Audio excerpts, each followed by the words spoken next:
I was once seated at a table for an event with identical twin sisters. One of them was a nun, and she was wearing a veil. The other one was a sophisticated woman who had a very impressive resume and was very well dressed. And I chatted with the two of these identical twins. The same appearance in the face, but totally different lives. They had told me some stories about when it was particularly hard for them as twins to have such different vocations, like the time that the one who was the nun couldn't go to the wedding of the sister who wasn't, and the sister who got married looked at her and kind of gave a little bit of side eye in a way that told me they'd talked about this many, many times over the years. But the nun was in the novitiate. She lived in a strict community. She couldn't go. I found out that the lay sister lived in the Marina district of San Francisco, one of the nicest neighborhoods you could live in. She was one of those ladies who lunch, as they say, and had a very nice lifestyle. Now, in earlier times, we would have said that the sister who was the nun was the holy one, and the sister who wasn't was the secular one.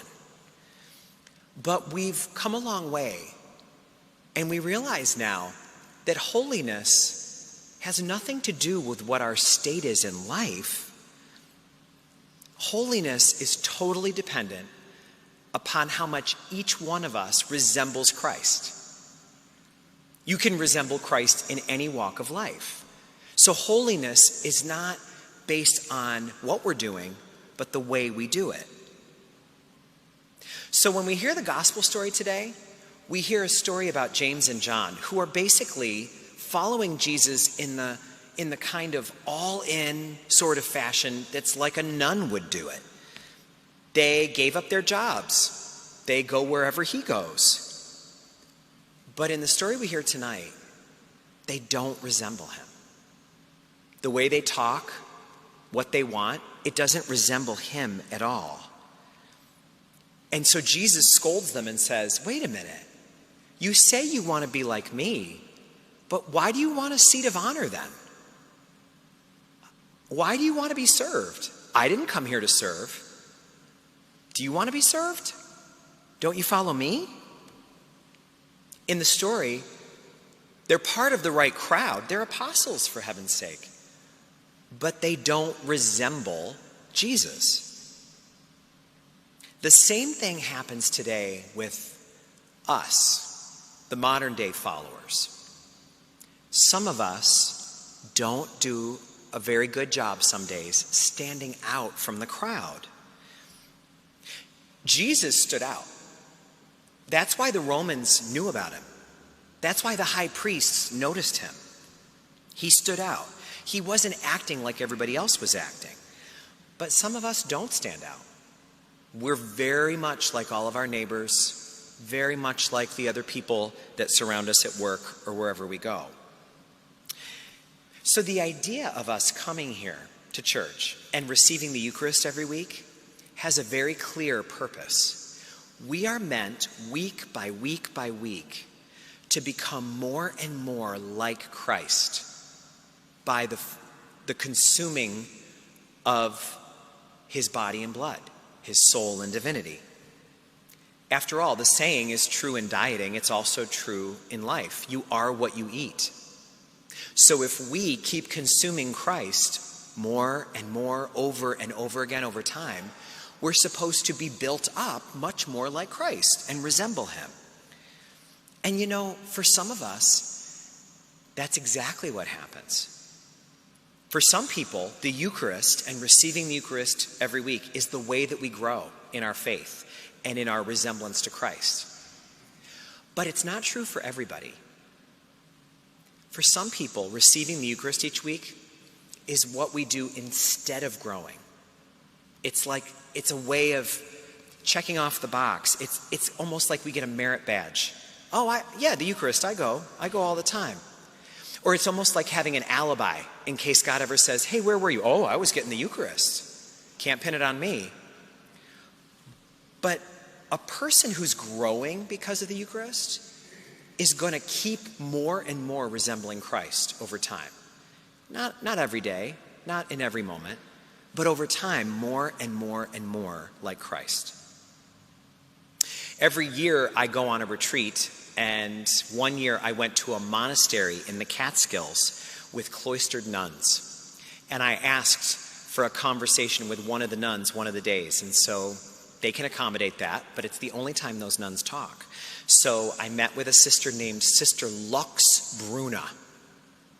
And Sister Lux Bruna and I talked for a while. She had some very helpful things to say to me. And so then I said, Sister, how long have you been living this life here? And she said, oh, I don't live this life. I'm only trying to live it. I said, how long have you been trying to live it? She said, 22 years. She doesn't live it. She's only trying. She's attempting. She wants to be more and more like Christ. And it doesn't happen overnight. Attending church is meant to be the beginning of a spiritual growth journey. And receiving the sacraments is meant to be putting your hand on the doorknob and opening it. That's how God gets in. But simply receiving the sacraments, that doesn't necessarily make us any different than a lot of people.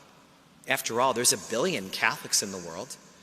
So receiving the Eucharist is not what changes us. It's how much availability we give to God when it happens. Because if we want to become like Christ, we're going to have to follow him in all the ways he calls us to. You know, the story of our lives is going to have a happy ending. That's one of the things our faith tells us. We are headed for glory. We are headed for glory. And James and John loved the sound of that too. They were like, we're headed for glory. But they didn't realize that that train has some stops along the way. And there's going to be some inglorious moments. And so we need to understand that part of what we're going to be doing in following Christ is doing the hard work that Christ did, following in his footsteps, not just in the glory, but in making the world better. So if we're going to become more like Christ, we're going to have to override a lot of our natural instincts. And we're going to have to replace a lot of the conventional wisdom that society gives us because it doesn't fit the way Christ lives. We need to be people who don't start conflict but end conflict. People who are meek and humble. People who are poor in spirit. And a good example of this might be somebody who's really resembling Christ doesn't talk about politics all day. Can you imagine Christ going off on politics all day? What he read, what he heard on TV, and can you believe this? That doesn't sound like Christ. He wouldn't do that. He wouldn't be addicted to one news channel or another news channel and then talk about it all day. That doesn't sound like Christ. He would have a heart for underdogs. He wouldn't get all wrapped up into what's happening on the political level. He'd want to know what's happening in the community. How can he make a difference? If Christ were at a restaurant and didn't get very good service, would he complain to the manager and try to get the person fired? Does that sound like something he would do? Would he be all upset about, I deserve better service? Or would he maybe try to give a generous assumption about what the person's going through? Maybe he would even want to engage them and try to heal them. He said, I didn't come here to be served. I came here to serve. The great poet Maya Angelou was once talking with someone who lived in her neighborhood, and the topic came up about religion, and the woman said, oh, well, I'm a Christian. And Maya Angelou said, you are? Already? I'm still working at it.